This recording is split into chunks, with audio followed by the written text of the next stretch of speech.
I'm Connor Ruebusch, and if you are interested in the finer points of face punching, you've come to the right place.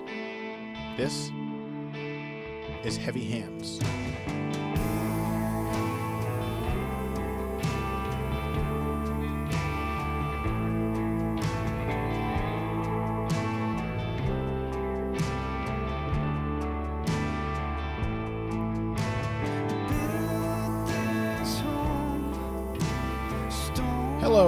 Hello, and welcome to Heavy Hands. I am your host, Connor Ruebusch. With me is Patrick Wyman, and if you get a weird, sort of bizarre chill while listening to these sounds right now, if you just had sort of an uncanny valley vibe that and you can't quite place where it came from, it's probably me. I'm in a different recording environment. There's probably a little bit of background noise.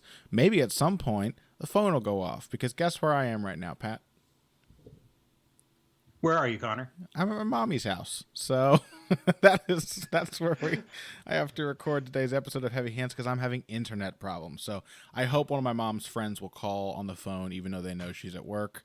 And I hope that the phone will go off in the middle of today's episode. I hope that the dogs bark, because you know for damn sure I don't have dogs in my apartment because they make noise. But these dogs, they do like to bark. They're whippets, Pat. They're not supposed to be noisy dogs, but they don't give a damn about that. And yet, life finds a way. So it's a very Jurassic Park type of thing. Yeah. Very, very much so. So welcome to Heavy Hands. This is the latest episode. We do want to say at the start of this that we cannot yet talk about what the main event of this weekend's upcoming card will be. We don't 100% know, but we are working on now doing bonus episodes at a consistent clip, and we want to offer those as a benefit to our Patreon patrons. So currently, all our $3 patrons have been promised a thank you on the website. That hasn't actually really been fulfilled all that well. We want to make it up to you guys. Anyone who has already pledged $3 to Heavy Hands on Patreon will get access to the 2 extra episodes we plan on releasing every month, and there may be some months when we release more than that. Special interviews, short segments, episodes that can cover things because they're released at different times in the week rather than our typical Wednesday and sometimes Tuesday release. So we will be doing at least 2 of those a month from now on. That will be our goal. And for a $3 pledge on Patreon, you can participate in those. So there will be a bonus episode this week specifically discussing the main event of the Ultimate Fighter 24 finale, which is Demetrious Johnson defending his flyweight title against ... So before we get into that, though, we did want to talk a little bit about the champion in more abstract terms. And actually, before that, why don't I give you guys the rundown of what we're doing on today's episode. It's another little bit of a fight smorgasbord here. Got a lot of stuff to talk about. So we're going to look at the most interesting fights taking place on next week's UFC event. We've got the Demetrious Johnson fight. We've got Joseph Benavidez versus Henry Cejudo, another very compelling flyweight matchup, probably deciding a number 1 contender in that one. And that'll be it for that show. And then later on today, we're going to be talking about recapping last week's UFC card with Robert Whittaker versus Derek Brunson, ridiculously crazy, sloppy, 1-round war. We'll be talking about Alex Volkanovski, who made his UFC debut in very impressive fashion. We'll be talking a little bit about the second in a row seemingly controversial loss for Seo-Hee Ham, who is one of my personal favorite fighters, so that was sad to see.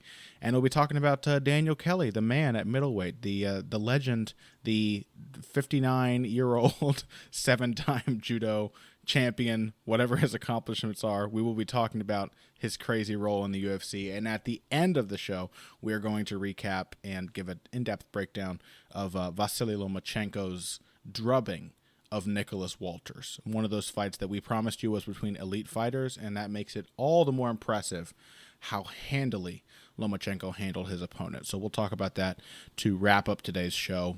Before all that, Pat, how you doing first, Pat? How are you? I'm doing great. That's good to hear. Chilly in Los Angeles, man. It's chilly here. So you mean it's like 68 degrees? It's in the high 50s. Oh, wow. That's almost cold. That's almost genuinely chilly. In defense of LA, I will say this, because it's generally so warm, places don't have insulation, like in any real sense. So basically, if it's down in the 50s for a few days, that means it's going to be 50 inside your place. It's all about acclimation. Even if you live in a place like Cincinnati, which has drastic changes in seasons, by the end of winter, you are much more likely to go outside in shorts and a t-shirt to grab the newspaper than you are at like the end of fall. You know what I mean? This is true. You get used to it. So once you get used to the warmth of LA, even 58 degrees feels cold. So. Yeah, well, and I'll say this. I don't want to have to wear long sleeve shirts. I'm currently wearing a long sleeve shirt. You like that phone going off? Did you hear that? Oh, love it. Isn't that Absolutely great? love it. Can you hear it in the background?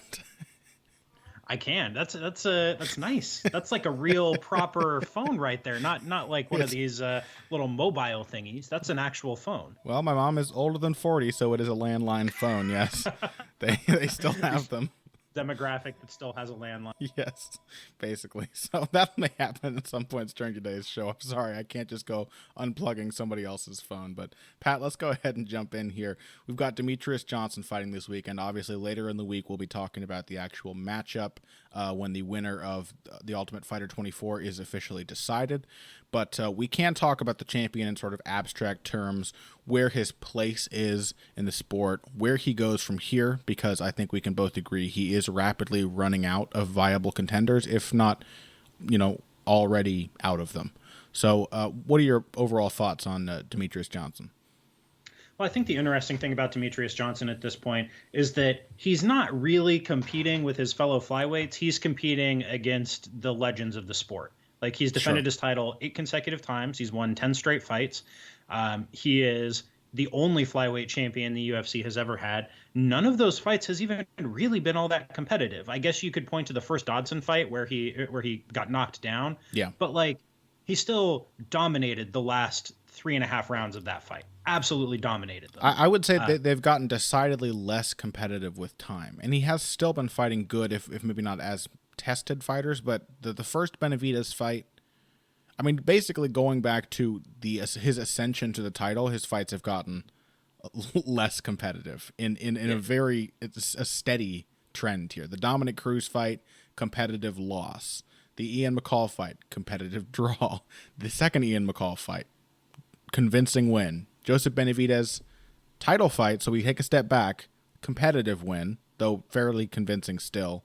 John Dodson fight, again, close but clear, and then it basically just gets more and more lopsided with every fight from then, leading up to, of course, the Henry Cejudo fight, which both you and I were really looking forward to see how this wrestler with a penchant for fist fighting could test the guy who has been taking everyone down, and he just got mauled in less than 3 minutes. So I mean, it took Demetrious Johnson less than 3 minutes to absolutely dismantle an Olympic gold medalist wrestler in the clinch. Think about that. That is an Olympic gold medalist right there. Somebody who has spent countless hours working on his clinch game. The clinch is probably, I would say, one of the two best things that Cejudo does. Yeah. It is his safety blanket. So someone whose retreats clinch we identified before the fight as a strong suit. That's what made us so interested in it. We're like, well, Demetrious Johnson's really good in the clinch. Henry Cejudo will actually be able to compete with him there. Nope. Didn't happen. He basically did the opposite of competing. So Demetrious Johnson I agree, he is competing right now for legendary status, and unfortunately he may face the same fate as fighters from other sports like Finito Lopez, who are really, their records are unquestionably good. I think Lopez ended his career with a 51-0-1, so undefeated in 52 fights, and yet his name his name doesn't get brought up with the other undefeated greats, the Rocky Marcianos. And I think that's because a fighter like Finito Lopez or like Demetrious Johnson, they build their record impressively. They get a lot of guys that they're expected to dominate, and they do, which is great. A lot of fighters don't do that, especially when they have a whole string of people they're expected to dominate. But when all you get are fighters that you are expected to beat, even beating them as impressively as you can, it is hard to stack that up against somebody who is even having close fights, very close fights sometimes, with a much higher class of challenger. Would you agree with that?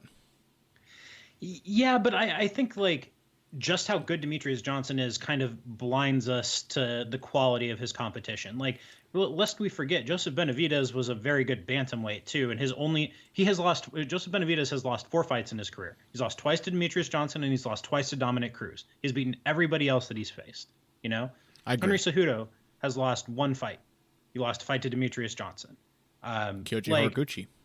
yeah, Kyoji Horiguchi has lost 1 fight early in his career, and he lost to Demetrius Johnson. And he's looked stellar since. You know, I looked just as good as you would have expected him to look were Demetrius Johnson not in that division. And I think that's the problem is Demetrius Johnson, and he didn't inherit a division. You know what I mean? He came in as the first crop of UFC flyweights when the division was created. There's no old generation of old school champions or whatever for him to build his resume off of. That just doesn't have this feeling of historicity to the division that he can use to bolster his name. And so it feels like, even though I agree with you that there are some really solid fighters in this division, it feels like the wins, I don't know. If you look at it from that perspective, like honestly, I don't think that John Jones's win over Shogun Rua is that much better than, say, Demetrius Johnson's win over Kyoji Horiguchi. Horiguchi was a little untested and raw, didn't know how to adjust, but Shogun Rua was famously inconsistent and was already, I think, at the end of his prime. And so, which of those is really better? But the Shogun one, to most people, automatically feels stronger because it's Shogun. You know who he is. You know what I mean? Yeah, well, it's because you're not beating a fighter, you're beating his record. And Sure. you're beating everybody that he's beaten. You are building your legacy by just consuming everyone else's legacies. Yeah, that's I mean, if you want to draw a quick boxing parallel, that's kind of the problem with Manny Pacquiao's refusal to fight an up and comer, and Floyd Mayweather's refusal to fight an up and comer is like all of their name value dies with them. Yeah. Like if Floyd Mayweather never goes out there and takes his beating at the hands of Bud Crawford or Errol Spence or whoever, I would have thought. I thought they were trying to make Pacquiao versus Crawford, and it seems like that's never going to happen now.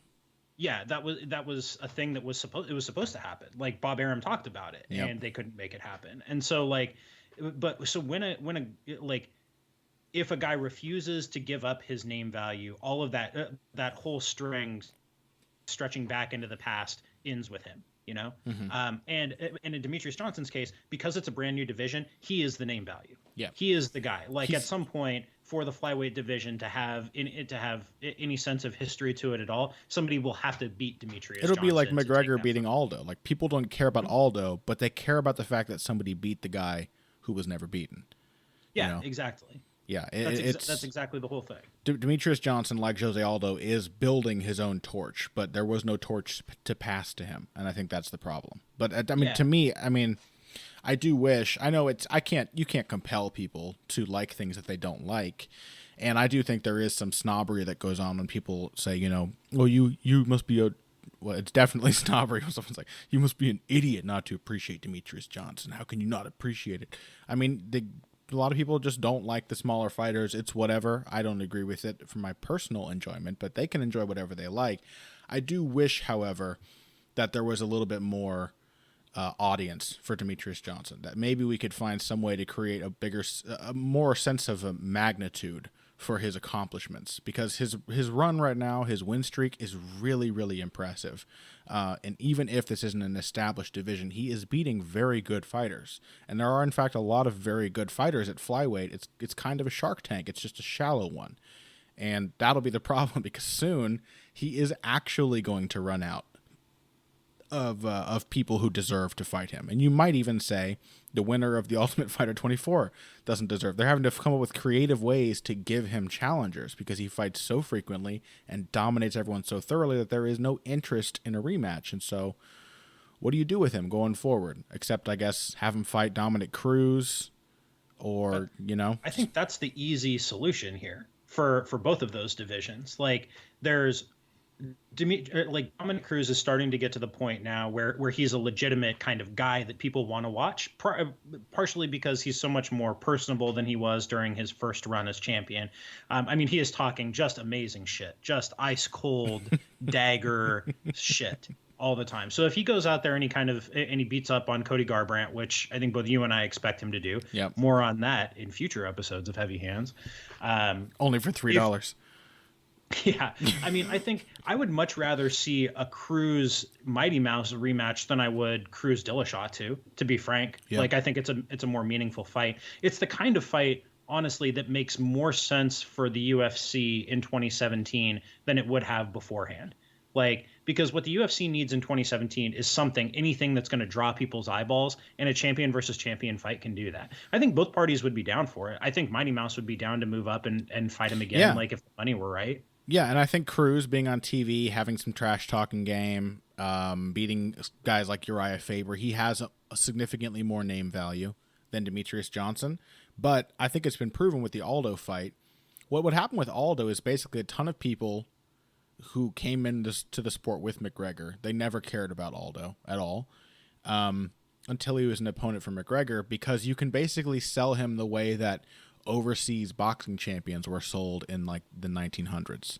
You know what I mean? Where they say, "Oh, he's undefeated. He's the official champion of France and Belgium. He's undefeated in 300 fights." You can say whatever you want. You don't have to know the guy. What you have to know is that he has this mystique. He's this unknown, unbeatable.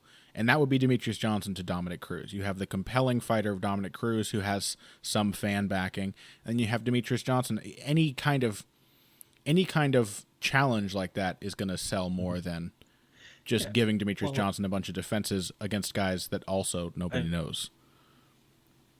Look, and to drift briefly into a business side thing here, which we don't do very much on this show, it's a fight that's actually a fight that just makes perfect sense for them. It's because the UFC has to hit certain revenue targets in the first half of 2017 to get the full sale price. So they need to generate as much money as humanly possible. That means to do that, you need to make the biggest fights possible with the biggest names possible in order to get people to tune in. They're not idiots. They understand, they understand this, I think, better, as the Fertittas and the rest of the old crew figured out towards the end of their run. Like, the bigger the name value, the more people are going to buy it. And the only way to make Demetrious Johnson, to maximize the value of Demetrious Johnson and Dominic Cruz, is to have them fight each other. Like, there's just maybe Cruz becomes a minor draw if he continues to talk mad shit and kind of embarrasses Cody Garbrandt. Mm-hmm. But like Demetrious Johnson, his price tag as a champion is so cheap. Like, you're only paying him a couple $100,000. Like, if he says, you know what, I'll fight Dominic Cruz, but you got to pay me another $100,000 to do it. Like, if you're at WME IMG, you look at that and you say $100,000. Yeah, absolutely. You should have asked for more, idiot. I do believe he actually is. He said the reason that fight hasn't happened is because he demanded $2 million. Yeah, I mean, he's not going to get $2 million, but he would do it for, like, if anything up to $800,000 or $1 million would be worth it for them to make that fight, because that by itself is going to generate at least another 50,000 pay-per-view buys, just the champion versus champion thing, like, based on my research. So, like, that's the right thing to do after this, assuming that Demetrious Johnson gets through whomever he's going to be fighting, which I think is a given, and assuming Cruz gets through Garbrandt, which we both think he will. That's the fight to make here. That's the fight I want to see. That's the fight that should be made. Sure. Yeah. Well, let's talk about a fight that we know for sure is officially happening. One that we can talk about, which is officially happening. That is the flyweight contenders matchup between Joseph Benavidez and Henry Cejudo. Now, me personally, this is one of those fights that I kind of cringe at a little bit. This, to me, for Cejudo, is like giving Gustafsson, DC right after the Rumble fight. You stand a very good chance of breaking your fighter. If he gets beaten in dominant fashion again, it could do a lot more harm than good, because he just came back from the only loss of his career, and it was a shocking kind of loss. So, jury's still out on whether or not it's a good matchup for as far as long-term development is concerned. But as far as matchup, putting on good fights, which I think has been proven time and time again is what the UFC cares most about, I think it's really compelling. Joseph Benavidez is arguably, he is definitely the most established fighter in this division aside from Demetrious Johnson. He put together another fantastic win streak. He's doing all that he can to get a third crack at DJ, which is going to be a tall order because he was beaten the first time and then beaten very decisively the second time. And so, but he's doing all that he can. And then Henry Cejudo is a very talented fighter who is still young and still has a lot of room to grow. So what's your feel on this one? I think it's kind of hard to say. It depends a lot on what Cejudo has done since the Demetrius Johnson fight. So it's easy to forget. Cejudo has only been a pro for like 3.5, 4 years. Like coming up on 4 years, he's been a pro, I think. Yeah. He has not had a ton of development time. So it would not be surprising at all for him to come out and show off like a huge leap in skill in this fight. He's still at the stage in his career where you can expect that to happen. Where you can expect to see big jumps from one fight to the next. With that said, I think this is kind of a rough draw for him just because Benavidez's style is going to, I think is problematic for Cejudo. Like Cejudo likes to come forward as a striker. He likes to use the clinch as a safety blanket. He likes to hit takedowns kind of as a change of pace to break your rhythm. That's just not a game that I think works real well against Benavidez, especially Dwayne Ludwig trained Benavidez. The version of Benavidez who kind of went through a bit of a lull after he lost to Johnson the second time. Like he did not look real impressive first couple of wins, aside from the Elliott guillotine after he lost to Mighty Mouse. And Elliott also took him down about 4 times in the short space of that 4-minute fight. So he didn't even really look that great there. He was actually probably losing the round, arguably losing the round before the guillotine. Yeah, it just was not he looked a little off. I think since he's gone to work with Ludwig again, he's looked a lot better in his last couple of fights since he left Team Alpha Male. I think the Makovsky fight he looked really sharp. Yeah, so that version of Benavidez, if that's the guy who shows up against Cejudo, I think Cejudo loses a clean 3-round decision. What about Benavidez's style do you think doesn't mesh well with Cejudo's? Working all 3 levels in a combination, something Benavidez is really good at. Like Benavidez is a really natural, organic striker. I think that is the best facet of his game, is his ability to pick and choose shots, to go from punches to kicks, to hide kicks behind punches, to move, to manipulate your guard and manipulate your head movement and work around and through that. That is the best facet of his game. It's what he's really good at. At least offensively, he has good timing and flow. Yeah, he's got great combination flow, kind of in the Dutch in the Dutch sense of that term. Yeah. Like his ability to put sequences together to exploit your game. I think Cejudo, we saw him get dismantled in the clinch against Demetrius Johnson, but I think Cejudo's striking game at range is more basic than we understand than we have understood it to be. Like he does not have a ton of depth of skill. Like he's so fast and he hits pretty dang hard. So that has kind of disguised from the fact that like he really only does a few different things. Like it looks right when he does it. We've talked about this with really high level elite athletes before on this show, how when they do something, it just looks right.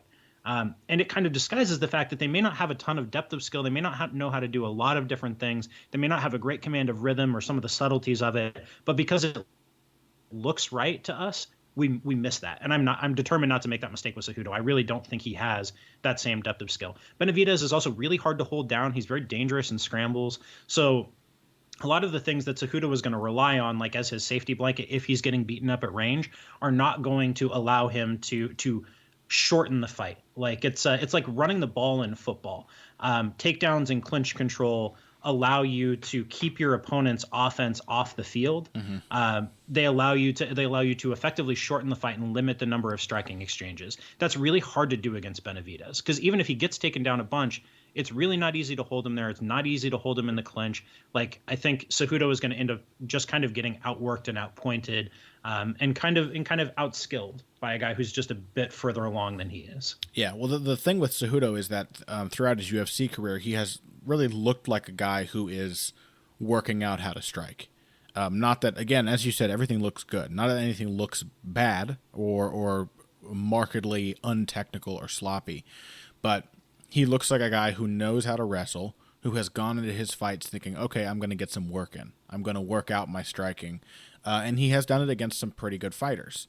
But I think there are basically 2 people in this division that you most certainly do not want to have that kind of game against. And that's probably Demetrius Johnson, who will find any openings in any kind of one-note game.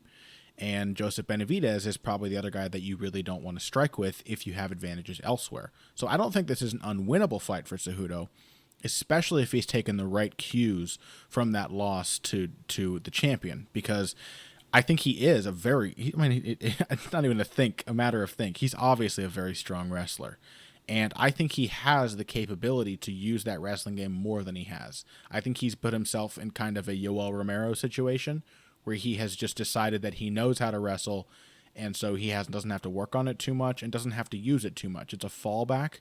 I think if he can come into this fight with a forefront of bringing that wrestling to the forefront, he stands a pretty good chance here, because Benavidez is not impossible to take down. He's not even half the threat that Demetrious Johnson is in the clinch. In fact, I would say Cejudo probably has an advantage there, but he's more dangerous than almost anybody else in this division at striking range, and that includes a lot of ranges, especially for the Ludwig-trained version of Benavidez, who excels at putting his combinations together without doing the typical innate Joe Benavidez things of like ducking his head and closing his eyes. Duane Ludwig Benavidez is more dangerous because he's poised and collected while he unleashes the volume that he's always unleashed. So if Cejudo can come in here and hit reactive takedowns and scramble with Benavidez, I think he has a shot there. And he can certainly compete some on the feet, but it is a little difficult to see him doing that without a pretty dramatic change, because Benavidez he knows what he's doing, and he is still at this point in his career making changes in training and looking to make improvements, so he hasn't lost yet the advantage that naturally we would assume to be Cejudo's, that of being the young, aspiring, hungry fighter. Benavidez still has that. I think he has a real mission to get back to the title. And so it does feel like Joseph Benavidez's fight to lose, but I'm really interested in seeing it, and I hope more than anything that it just doesn't crush Henry Cejudo if he gets a loss. Yeah, I don't think it would, because this strikes me as, I think this is going to be a close fight. Basically, I think it's going to be a 29-28 decision for Benavidez. That's my pick here, because I think like the takedowns are going to be a factor. I just don't think Cejudo is going to be able to hold him down long enough for all three rounds to kind of negate the Benavidez's edge in the striking. Mm-hmm. But I expect him to get takedowns. I expect him to work some clinch control. I think it would be silly to expect him not to get takedowns. He would be a fool to come into this fight and not have that as a major part of his game plan. Yeah, and while Henry Cejudo is many things, I don't think he's a fool. Sure. I think he's a smart fighter. I think he may actually be kind of too smart for his own good a lot of the time, in terms of the way that he trains and the way that he game plans. I think he may be a little overly into that, into outsmarting what he thinks is going to happen. Mm-hmm. But I don't making too much of a plan, perhaps. Yeah, he's not a wrestler who happens to fight. He's a fighter who wrestled, and I think he's got a lot of innate toughness in there. But I think he's also very into the idea of Henry Cejudo being 2 steps ahead of everybody, that got him in trouble in his wrestling career. Yeah. That's why he didn't make the Olympic team in 2012.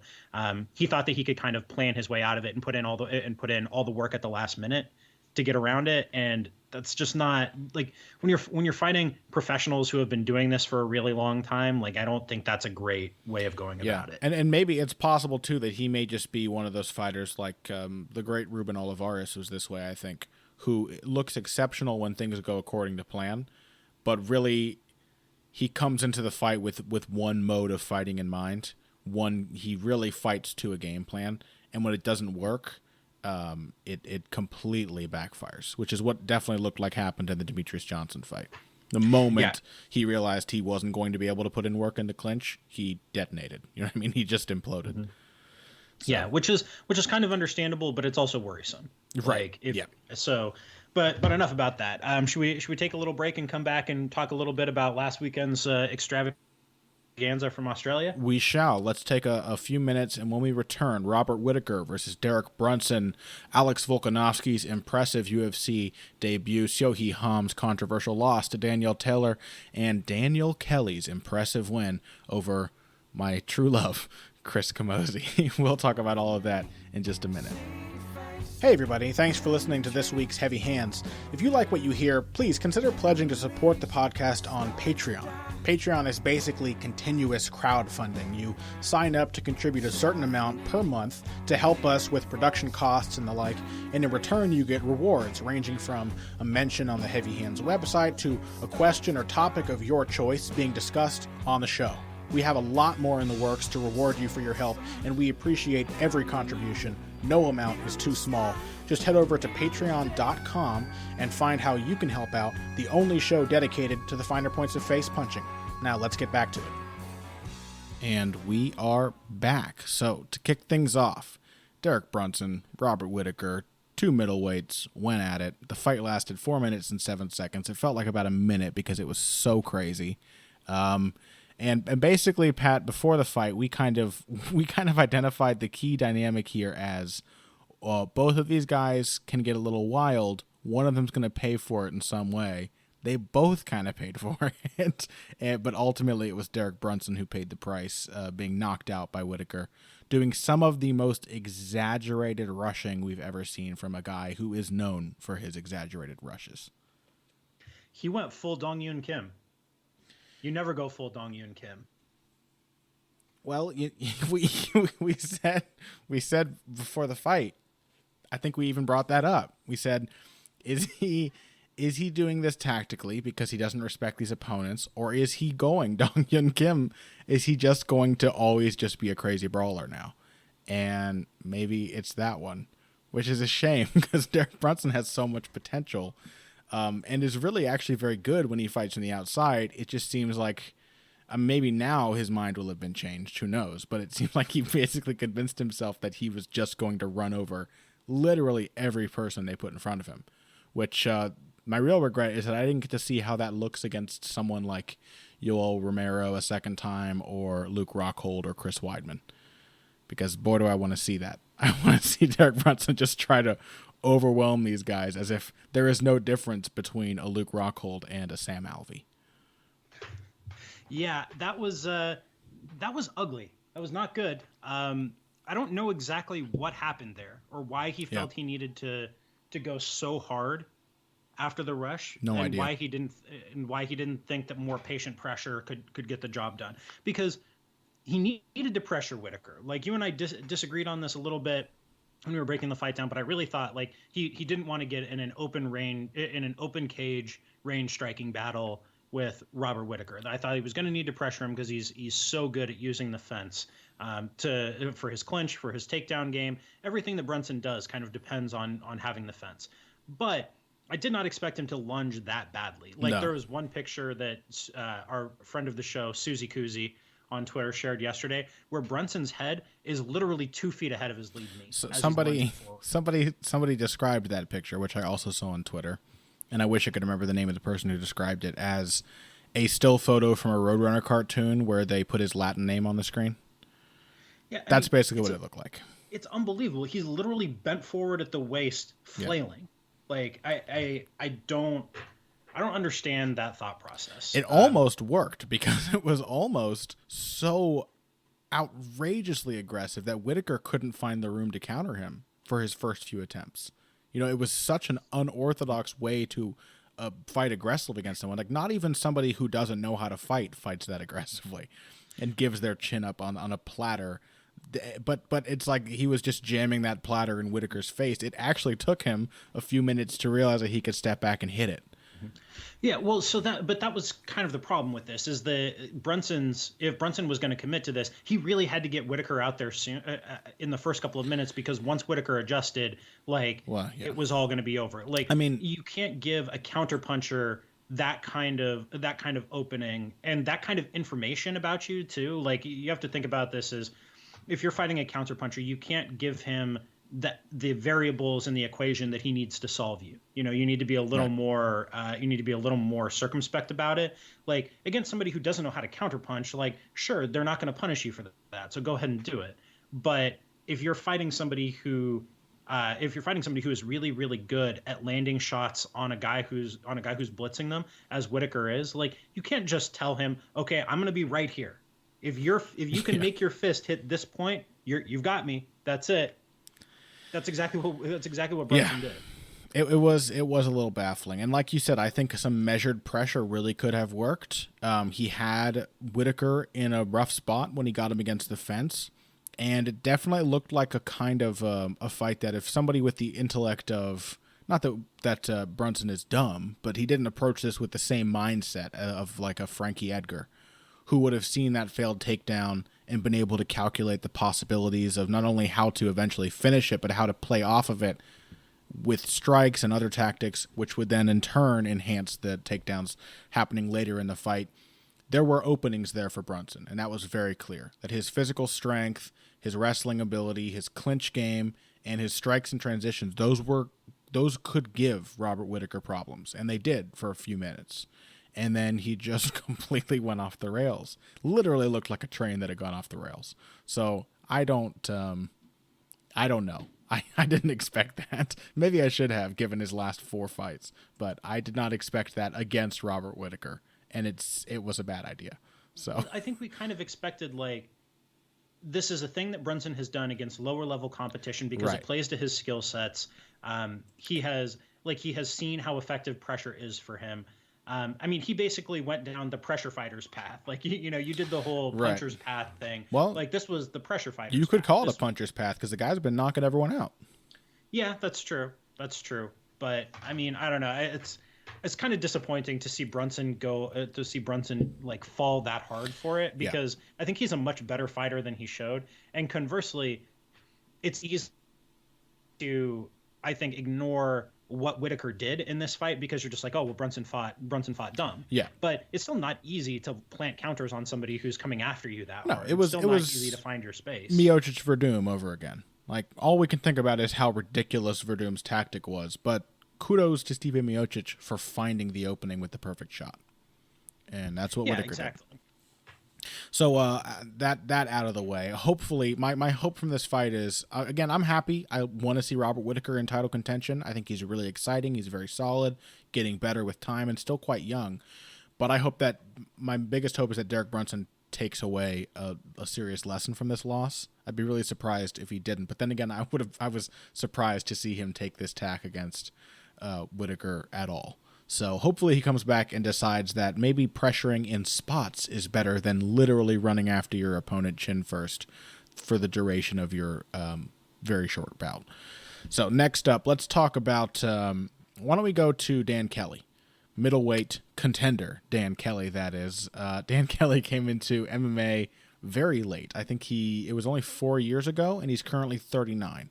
And he did have one fight way back in the day, maybe in like 2006 or something like that, but then didn't fight for a long time, began his professional career in earnest pretty recently, and did not really impress in his first few stints in the UFC. Dan Kelly was in fact, one of the worst fights I've ever seen. One of the most ridiculously bad fights, in that it was really enjoyable, which was against Patrick Walsh. And that it happened. It was not enjoyable at all. It was enjoyable if you were on MMA Twitter at the time, and if you took advantage of the opportunity to talk shit about it with a bunch of other people. It was a bad fight. That is for sure. Yeah. All I could think during that fight, as Brian Stan was calling the action, is like the Brian Stan could just pull off his suit jacket, get in the cage, and beat the shit out of both of these guys. That's all I could think as I was watching that fight. Zane Simon has repeatedly compared it to two men strapped onto the end of shopping carts being pushed together. That's what the fight looked like. Just sort of banging these. Not a bad comparison. Banging these awkwardly suspended bodies, these big pieces of meat against each other over and over again, and nothing really happens. And yet somehow Dan Kelly has turned into a good fighter. A good fighter. Unironically, a good fighter. Not because I have a weird thing for middleweights, unironically, a surprisingly good fighter. And we've seen that now in his last 3 fights. He was tough enough to weather the early storm against Antonio Carlos Jr. I said in my Sherdog preview last week that I had never picked against someone as confidently as I did against Dan Kelly going into that fight. And it was a huge surprise when he won. But I think the ones that really speak to not just, how well his toughness can let him hang in there. Because the big story is obviously Dan Kelly. Isn't he so tough? He's old. He's got old man strength, blah, blah, blah. Isn't he so impressive physically? But technically, were the last fight and the one prior to the Carlos Jr. fight, the Steve Montgomery fight. And I think in both of them, Dan Kelly showed off that he's actually not a bad technical fighter. His style looks kind of weird and ugly. He's got that really stiff, upright sort of posture that I think a lot of judo guys have from having such strong backs and such rigid spines. But he actually kind of knows what he's doing when he's throwing hands. Yeah, well, he gets his weight behind his shots. He turns his hip over. His punching mechanics are not bad. Like, it looks weird when he throws, but he's actually he's despite being old as hell and pretty beaten up, obviously, based on the amount of knee wraps and ankle wraps. 16 knee braces he was wearing. Yeah, like, he's obviously pretty beaten up, but he's surprisingly quick. He is a surprisingly good athlete. You don't get to go to the Olympics in judo in a competitive, in a kind of a pretty competitive, what would you call it? Like a subdivision to get into the Olympics in the first place without being good at it. He without is being athletic. Now that you say those things, Dan Kelly is not that unlike a southpaw Dan Henderson. He's got a lot of the same things, like the weird, stiff, wooden upper body, the surprising amount of pop in his hands, the fact that he kind of fights out of a crouch and then explodes forward with surprising quickness. A lot of the things that made Dan Henderson so impressive in his late career, even when he was very physically depleted, are the things that make Dan Kelly so good. Yeah, Kelly is also a surprisingly good counterpuncher. He's got really good timing. He's clearly a diminished athlete compared to what I assume was his younger self, but he's still shockingly quick when he explodes into something. He's like kinesthetically aware of himself in kind of a strange way. So like when he moves, it's fluid. It's all in one piece, and that's why he hits so hard. It's because it's his whole body weight moving into his shots. He hand fights really well, which again probably comes from his judo background. Probably, so he parries and blocks punches really well. We shouldn't be as surprised as we are. And the rest of his game is still there. Like, he's still got the judo background. He can still hit the trips in the clinch. He still understands leverage. He understands dirty boxing. Like, do I think that he's going to win a title? No, he's not going to win a title. But he's got the kinds of tools and the kind of background that make him an interesting fighter and a rough matchup for kind of the chaff of the middleweight division. Yeah. I mean, Chris Camozzi is an established and fairly solid middleweight. Journeyman for sure, but he has fought the best in the world for a long time and often given them a really tough time. Also very difficult to finish. Dan Kelly looked good against Chris Camozzi. He didn't struggle, and he couldn't even take him down repeatedly and ragdoll him the way Talaslitis did in Chris Camozzi's last fight. What happened is he got his judo to work, he got his wrestling game to work, but ultimately it was Dan Kelly competing in Chris Camozzi's area of expertise better than Camozzi could in his. Dan Kelly, though, he still had to compete there. He still had to strike with Camozzi, and he did it successfully. So kudos to him. I will be earnestly looking forward to every Dan Kelly fight going forward, because seeing him beat these guys who by all rights should have his number is just really satisfying.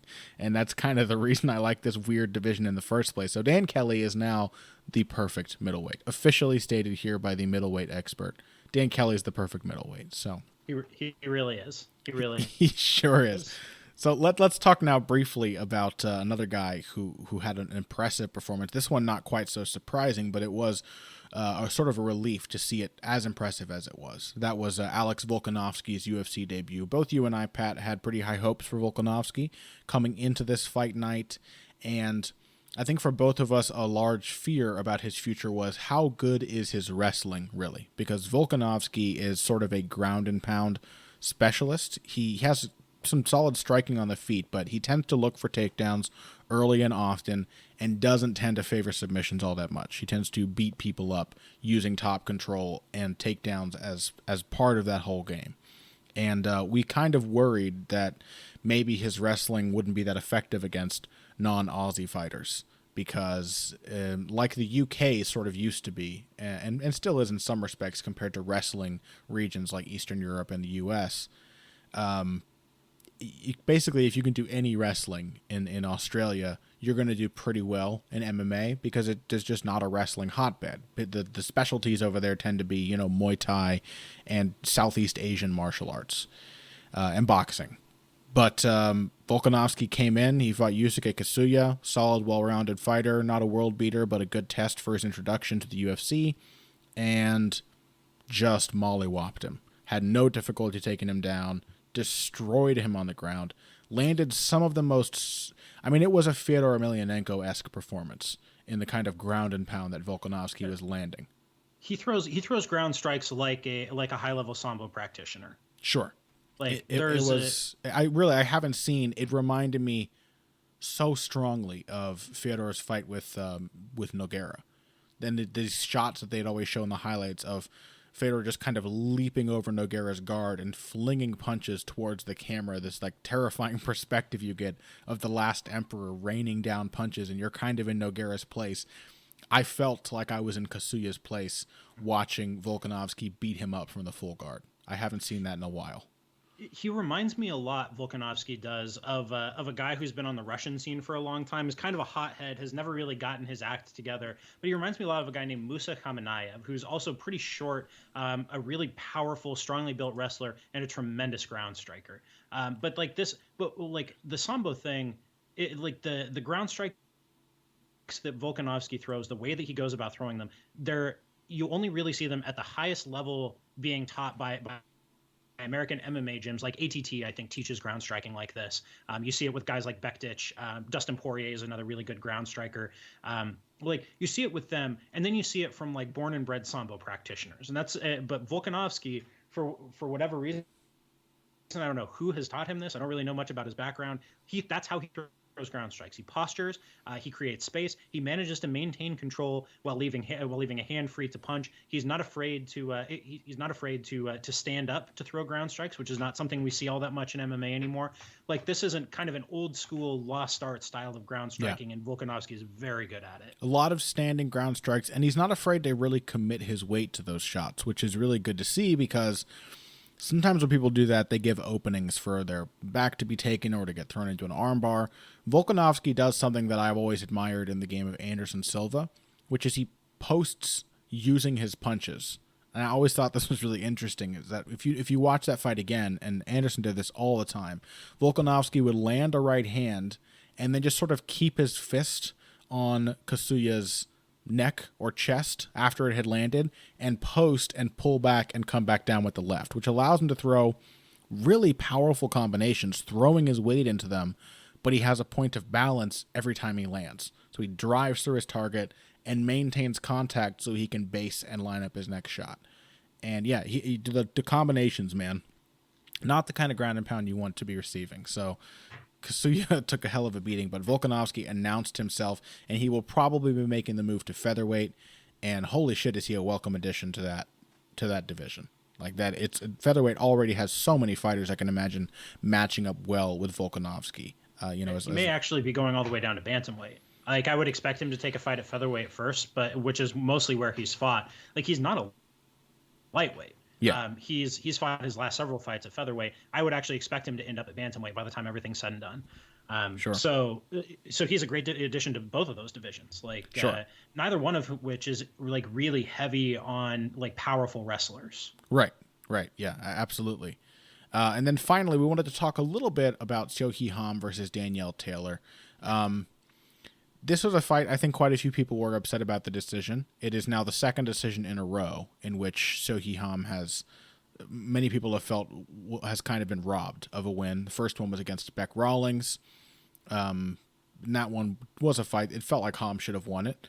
Rawlings really faded badly late. But Rawlings, sort of looked like the bigger fighter, had more pop in her shots sometimes, and I think kind of got a lot of control in the third round without really doing anything effective, and got the nod because of that.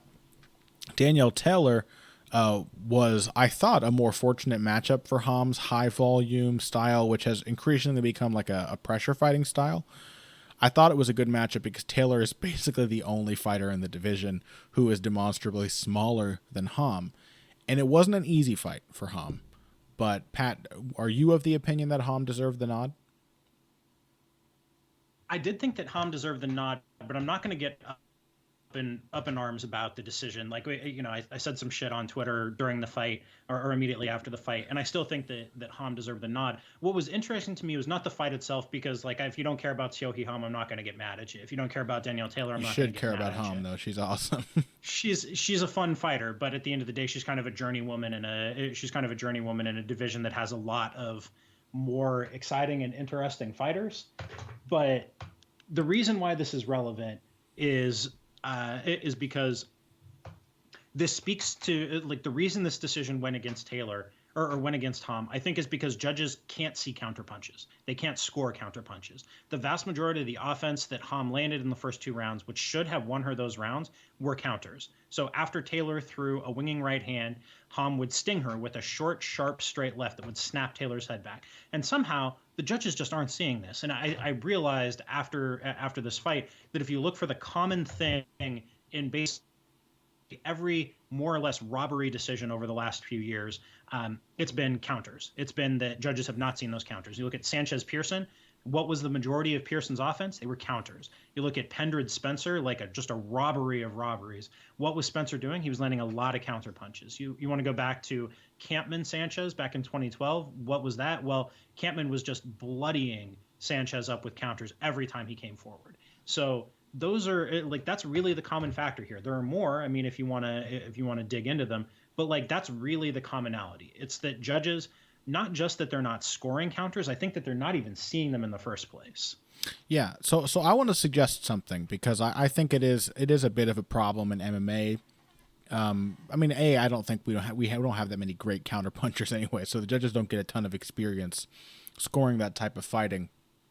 But I want to suggest that maybe the solution is not necessarily that the judges are to blame for not being able to see all of this stuff clearly. There are a lot of things in any fight, like Kovalev Ward rather. We both watched that. Both you and I can acknowledge, even having picked different people as winners, that there were a lot of shots landed in short exchanges that probably many people didn't see in that fight. And was probably something that caused a good part of what caused the judges to give Ward the decision. That there were a lot of small, short shots that were definitely impactful, but weren't big and dramatic. They weren't telling in the same way that a head-snapping jab might be. And I think that happens a lot in fights. I think the key is often, because the judges are always going to be limited in how well they can see some of those things. They have 3 different vantage points, often with a lot of obstructions and a lot of noise, and it can be really difficult to focus on what's happening very clearly from those with all of those limitations in play. But I think the solution is to learn to be a more convincing counterpuncher. And I did think Ham did not turn in a 100% convincing performance here in this fight, and in a lot of these fights, there's an art. We'll talk about this when we get to Lomachenko in the final segment, but there is an art to putting on a show with a technical and defensive style that I don't think most MMA fighters have. You could call it bullshitting if you want, making it look like you're doing more than you're doing, but it's also just learning to emphasize what you're doing. You know what I mean? When Masvidal lost to Ally Quinta, Masvidal had a good case for having won that fight. He also didn't emphasize the fact that he was controlling that fight. How much more convincing would it have been if, like Dominic Cruz over TJ Dillashaw, a fight that a lot of people now remember being fairly one-sided for Cruz, even though it wasn't?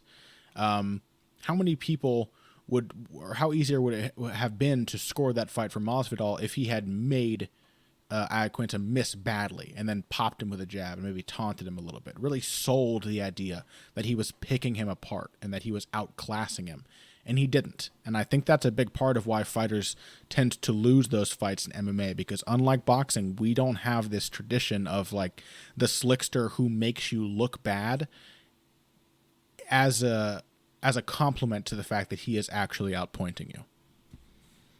Yeah, that's true. I think, it's hard to do that in MMA because you have to have so many different defensive skills. Like it's to make that kind of style work. It's not just that you can have slick striking defense and head movement and command of angles. Like you need to be slick with your takedown defense against the cage. You need to Actually, here, you know who the slickster is in MMA? It's Jose Aldo. Sure. Yeah. That is, I think, the only example, and to some extent Anderson Silva, but I would say more Aldo. Who can almost completely beat you by just stopping what you're trying to do. Yeah, exactly. Like Aldo Edgar too is, I think, the best example of that kind of thing, where he made Edgar miss so badly with his strikes. He made Edgar's takedowns look so puny. Like, yeah. And Edgar, a guy who was able to easily take down 175-pound Jeremy Stevens over and over, despite having an epidural in his back and a blown out knee, like Aldo just tossed him around. That's slick. Yeah, and by the end of the fight, not only had he convinced everyone watching that he was dominating, I think he convinced Frankie Edgar a little bit too. I think Frankie Edgar got desperate. And that's the thing, is you have to be keen at this mental warfare. And I don't think you could say that Seo Hee Ham ever broke Danielle Taylor. In fact, she started to fade as the fight went on. And so, yeah, it's tough. It's tough for judges to see that stuff, and I think maybe the solution is just, as the sport develops, we need to see more fighters who know how to sell what they're doing to the people watching. They need to become better showmen, basically, because it is an important part of winning fights, especially when you're going to the scorecards pretty often, and especially when you have a habit of being robbed. So one more break, everybody listening, and when we come back, we're going to talk about some boxers. Please stick around, you MMA fans. Vasyl Lomachenko is an amazing fighter, and you may find enough compelling reasons to go and check out his back catalog when you listen to us break down his impressive win over Nicholas Walters. Financial support is fantastic, but there are other, even easier ways to support Heavy Hands. Perhaps the best is by spreading the word. We know our fan base. You're all cool, popular people with serious social media presences. You're tastemakers and trendsetters. Okay, there are one or two of you that don't fit that description. You know who you are, but no matter what, you can always help us out by telling folks about the show. And you can also give us a positive rating and review on iTunes and Stitcher, things like that. We rely on word of mouth and positive feedback to grow and improve, so thank you very much for your time and your help. Now, back to the show.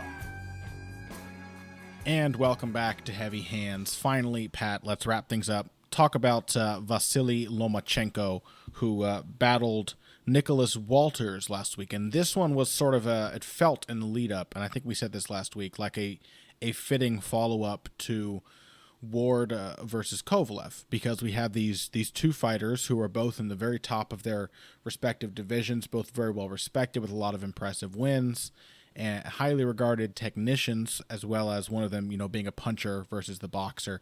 So it looked to parallel that in a lot of ways. This was as if Andre Ward came in and completely shut down Sergey Kovalev and made him kind of look like a fool. This is what happened with Lomachenko versus Walters. Lomachenko absolutely dominated Walters, and that was a real shock to me. I was not surprised. I was a little surprised at how one-sided it was. I was not at all surprised that Lomachenko was a tough matchup for Walters. Max Kellerman early in this fight made a really good observation that to me pointed out exactly why this was so tough for Walters. Walters is a really linear fighter, and Lomachenko is a very circular fighter. Mm-hmm. A fighter who's not just a circular fighter. Like, there is nobody, I think, in combat sports who has better footwork than Lomachenko does. He reminds me of Orlando Canizales in how textbook he looks. Like when Vasyl Lomachenko is fighting someone and he sidesteps or pivots around them, it looks like a demonstration. You know what I mean? It doesn't look like the kind of haphazard version of technique you expect to see in a fist fight. It looks like an exhibition of what that technique is supposed to look like. He's very, very collected and very precise in all of his ring craft. Yeah, it's exceptionally technical. Like, do you think? I think it's probably because Lomachenko's amateur background was so long. He's just so schooled.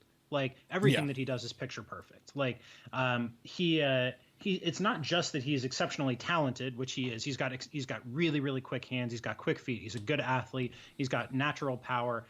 But everything that he does is absolutely by the book. But with enough room for creativity in there for him to do his own thing and adjust over the course of the fight. Like, he manages to be both rote and organic at the same time. And like, that's a tremendously difficult thing to pull off. I don't know exactly how he does it, but like, My favorite moment of this fight was, I think it was in the fifth or the sixth round when Lomachenko cut such a beautiful angle to the outside, steps to the outside, lands a shot, and Walters tripped over Lomachenko's foot. It looked like a Muay Thai style sweep. Yeah. And the referee warned Lomachenko for it. He's like, no, don't do that. Lomachenko didn't do anything. Walters, in trying to catch up to the angle, tripped himself. Yeah. Like, there's no better single moment that describes how far ahead of his opponents Lomachenko is, just by virtue of his feet, without ever doing anything with his hands. He is than his opponent. Yeah, it was very telling of how much better, I think, than almost anyone near his weight Lomachenko is, and it makes it a real shame that we will probably never see Lomachenko versus Rigondeaux, and if we do, it'll already be after Rigondeaux's prime, because those are two guys with incredible amateur backgrounds, both from traditionally connected, actually, amateur schools. Cuba and the Eastern Bloc schools having exchanged a lot with each other during the communist days when they both kind of became boxing superpowers in the Olympics. But both with very different cultural expressions of that technical background, the sort of more rhythmic, loose style of a more showy style of a Cuban like Rigondeaux versus the more textbook machine-like style of a fighter like Lomachenko. But Lomachenko is a perfect example of, and in this fight in particular, he was a perfect example of what we were talking about before with a fighter looking like he's outclassing his opponent, actively pursuing the appearance of dominance and not just trying to land good, clean shots, but trying to emphasize them, trying to make his opponent look bad, trying to make him miss by a wide margin, and picking the right moments to land a shot so that it will really seal the round or really give the correct narrative, the narrative that he wants to sell to the judges, the fans, and his opponent. And I think he maybe did sell Nicholas Walters on that narrative. I think he made him feel foolish and frustrated because in the seventh round of the fight, Walters ended up quitting on the stool. And I don't think it's a surprise that Lomachenko, who is now, I don't think it's an accident that Lomachenko appears to be coming into his own really as a professional, and that he managed to be the first one to make Nicholas Walters doubt himself, because Nicholas Walters is kind of famous for being a guy who does not lose heart and who does not doubt himself and always believes in his power and his underrated skill set against otherwise tough opposition. Yeah, Walters is not a bad fighter. I think in the aftermath of this, we're going to see a lot of revisionist history, and there's going to be a lot of doubting of Walters' early accomplishments. Yep. Just because of the way this played out. But they shouldn't be. Walters is an accomplished fighter. He's never lost a fight. The one draw on his record, I think, was kind of a bullshit draw. He should have won that fight. Mm-hmm. He's an undefeated fighter, and he got completely, totally, ridiculously outclassed. Yeah. To the point where he could not see a path to victory for himself. I think he should be angry at Orlando Salido, because I think Orlando Salido, in beating Lomachenko in his second pro fight, showed a very astute and teachable fighter like Lomachenko exactly what he needed to do to become a better professional. Because Lomachenko was a little dirty at times in this fight. He was rough. He was mean. And he's getting meaner as he develops as a pro. He's no longer just that's where his personality is coming out. The creativity that you were talking about, I think, is in his desire to have flash and to put on a show at the expense of his opponent. And when you have some natural pop in your hands, that only makes it worse. So it's no surprise that Lomachenko has been beating people up now since his fight with Salido, which he was competitive in, but in which he could not really compete with the professional, the veteran professional savvy of his longtime pro opponent. It's fair to say, he's become, while still having an exceptional boxing skill set, he's become more of a fighter. Yes, for sure. He's meaner, because I think you're absolutely right. I couldn't quite put my finger on it, but that's correct. He's meaner. He's nastier. He's looking to put a stamp on things. And I think that was a really excellent point you made about him being an exceptionally coachable and teachable fighter. He is a guy who learns lessons, but he's also a guy who teaches lessons to Sure. his opponent. Yeah. he goes out there looking to put looking to make his opponent fight his kind of fight over and over and over again. That's the teacher in him. Like, he's trying to condition you to particular ranges and particular angles, and to get you used to particular rhythms and a particular sense of timing. And then once he's done that, once he's got you acclimatized to it, then he can break it and do whatever he wants. I think he does that a lot better than he did earlier in his pro career. I think also because when you're an amateur, you're not fighting as long. Like, your bouts are shorter, right? Like, and so there's an extent to which, as he's become a pro and as he's fighting deeper into these fights, like, he's getting more of a chance to make use of the full breadth and depth of his skill set. He essentially went from a guy who only had 3-rounders to a guy who only has 12-rounders overnight. You know, from being an amateur for the duration of his career, mostly 3-round bouts, often 3 rounds, 2 minutes, and with very lax rules on how knockdowns and whatnot are judged. Or very strict rules that make it, you know, objectively safer for the younger competitors. And now he only has 12-round fights. He had a 12-round fight in just his second professional bout, and it's like he has that textbook approach that he had as an amateur in the first 3 rounds. But we have now gotten the chance to see how he can build on that, and then, as you said, start to break those rules. Once he establishes the textbook game in the first 3 rounds, he can get really creative now and really flourish after relying on his base to start every fight. Yeah, absolutely. Like, I think that to me is the big stuff. Like, just having a lot more time to work. He can set more traps now. Like that, again, it comes back to his depth and breadth of skill. Like, he's much more able to do something in an early round that's going to play off later. And I don't know. I mean, like, he's a special fighter. Like, I don't know how else to put it. I think he's my favorite boxer to watch that I've ever seen, in terms of the depth of his skill, in terms of the many different things that he can do out there. It's stunning to watch. Yeah, he is that rare kind of fighter who is very slick and technical, but has enough flash and enough power and enough aggression in him that basically any boxing fan could enjoy watching his fights. Every time it is like this really exciting exhibition. It's the closest thing you get in an actual competitive bout to seeing like an action movie type exhibition where one guy just gets to look amazing. And he does that against really high level opponents. So bravo, Vasyl Lomachenko. Thank you for yet another thrilling performance. And thank you all for tuning in to this episode of Heavy Hands. We hope that you enjoyed the weekend's fights. We've got lots more stuff coming up, busy time of year, and we're only just getting started. So if you came here today for the final, actually, Pat, what do you have coming out this week? Not a whole lot. I will have a preview of this weekend's Ultimate Fighter finale card coming out on Thursday. And then I think I'm going to do a thing on the Ultimate Fighter, on how much of the current roster came in through the Ultimate Fighter, because it looks like kind of like this is the end. The ratings have been so low for this season. Mm-hmm. I don't know what the future is going to hold for it, but so I think that this would be a good opportunity after 24 seasons to kind of take stock of it as an institution. Sure. So I think I'm going to do that, but that's about it. I'm trying to sell my editor on doing a piece on the first 5 years of the Fox deal, so I'd go and look at TV ratings and things like that, but that'd be next week. That's about all. What are you up to? Well, Sherdog preview of the Tough 24 finale, so if you want the really comprehensive look, you not only listen to Heavy Hands, but you read both of our in-depth previews of the entire next week's entire UFC event. So I will have that coming on Sherdog.com. And then also finishing up a Kovalev-Ward breakdown video, sort of analyzing what happened and what both fighters did so well and why the fight was so compelling.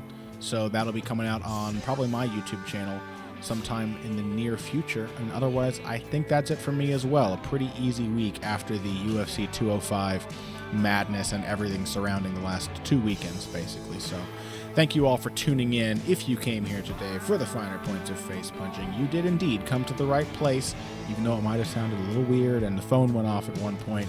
It was the same show. This has been Heavy Hands.